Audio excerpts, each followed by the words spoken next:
nesta edição tenho o José Rodrigues dos Santos, que fez uma extensa investigação sobre as relações de Donald Trump à Rússia para o seu último livro chamado O Protocolo Caos. Zé, bem-vindo. Estas ligações antecedem a política. Onde é que, de facto, isto tudo começou, Zé? Trump aparece pela primeira vez no radar dos serviços de informações da Europa de Leste em 1977.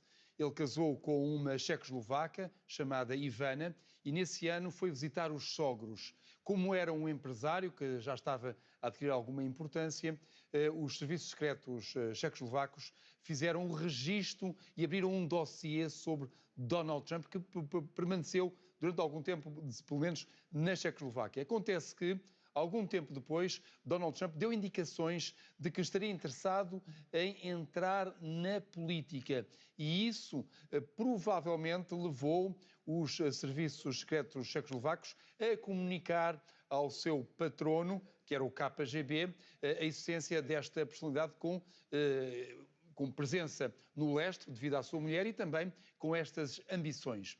Acontece que em 1986, portanto, foi 9 anos depois, o embaixador soviético nas Nações Unidas desembarcou em Nova Iorque e foi para a Trump Tower e teve um encontro quase casual com Trump, sendo que a sua filha, a filha do embaixador, revelou mais tarde que, na verdade, o pai, quando chegou a Nova Iorque, já vinha com a intenção de falar com Trump. Acontece que, no ano anterior, 1985, a União Soviética tinha aberto um processo, ou melhor, uma estratégia para captar no mundo empresarial figuras de interesse que pudessem ir para a sua esfera. O embaixador soviético convidou então Donald Trump a visitar a União Soviética. O que é estranho, porque ele, para vir de aterrar e depois, pouco depois, fazer este convite, indicia que ele já vinha instruído para o fazer. E Trump então visitou a União Soviética em 1987. O chamariz foi um projeto para construir uma Trump Tower em Moscovo, que foi obviamente um engodo, porque isso nunca aconteceu.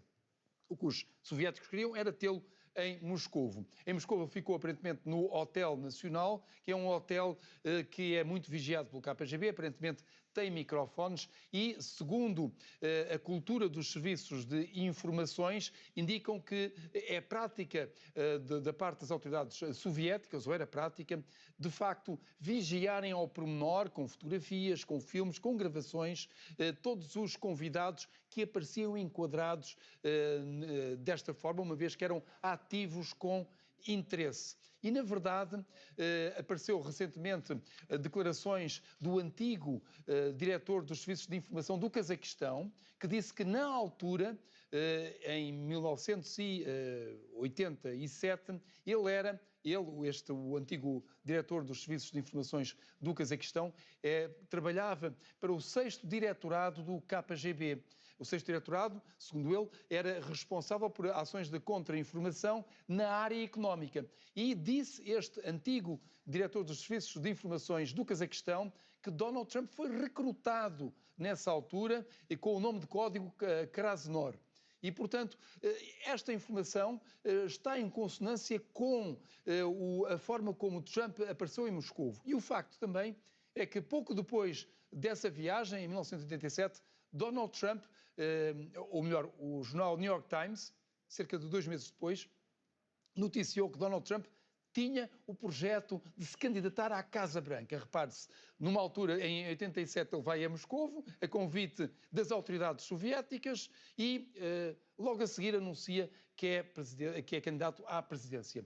Alguns anos depois, poucos anos depois, vamos falar de 87, já nos anos 90, todo o negócio de Donald Trump começa a enfrentar problemas, em particular os seus projetos em Atlantic City, com hotéis e casinos que lá tinha, o Taj Mahal, por exemplo, e chegou a decretar falência.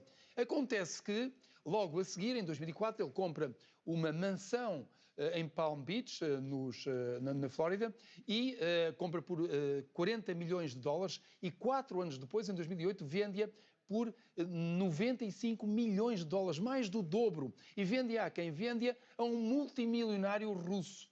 Ora, sabemos que os multimilionários na Rússia estão ligados ao regime, como é evidente. Este multimilionário russo comprou a propriedade sem a ter visitado previamente. A propriedade tinha bolor. Nunca, portanto, a visitou antes, nunca viveu lá e depois mandou-a demolir.